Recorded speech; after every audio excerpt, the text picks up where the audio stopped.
This is another video today. What are those floaty things in your eye?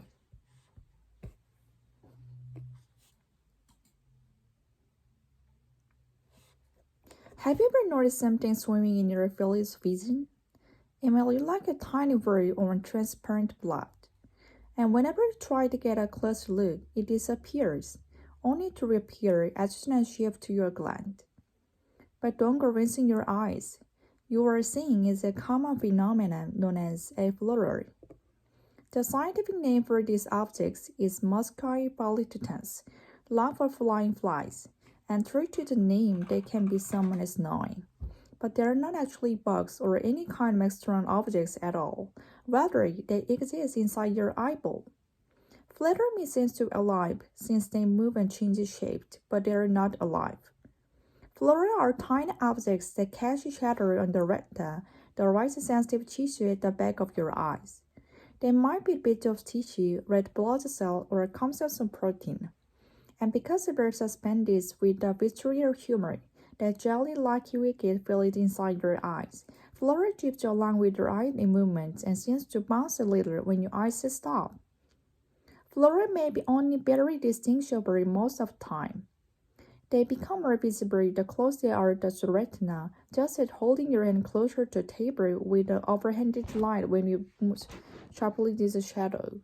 And flora are particularly noticeable when you're looking at the uniform bright surface, like a blank computer screen, snows, or a clear sky, where the consistency of backwards makes them easier to distinguish. The brighter light is, the more your pupil contracts. This has the effect of similar to replacing a large diffuse light fixture with a single overhead light bulb, which also makes your shadow appear clearly. There is another visual phenomenon that looks similar to flare, but is in fact unrelated. If you see a tiny dot of light darting above when looking at the bright blue sky, you will experience what is known as the blue fields entopic phenomena. In some ways, this is objects of seeing flares. Here, you're not seeing shadows, but little moving window letting light through to your retina. The window are actually caused by white blood cells moving through the capillaries along your retina surface. These leukocytes can be so large they can nearly fill up a capillary, causing a plasma space to open up in front of them. Because of space, the white blood cells are both more transparent to blue light than those red blood cells normally present in capillaries, the same if dotted light wherever it happens, following the pattern of your capillaries and moving its time with your pulse. Under light viewing conditions, you might even see what looks like the dark tail following the dot. This is red blood cells that are bunched up behind the leukocyte. Some scientific museums have exhibits which consist of screen of blue light, allowing you to see these blue sky sparks much more clearly than you normally would.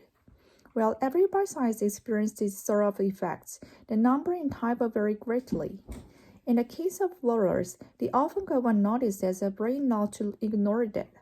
However, abnormally numerous or large flares that interfere with vision may be a sign of a more serious condition, requiring immediate medical treatment, but the majority of the time, entopic phenomena such as flare and blue sky spread are just a gentle reminder that what we think we see depends just as much on our biological minds as it does on the external world.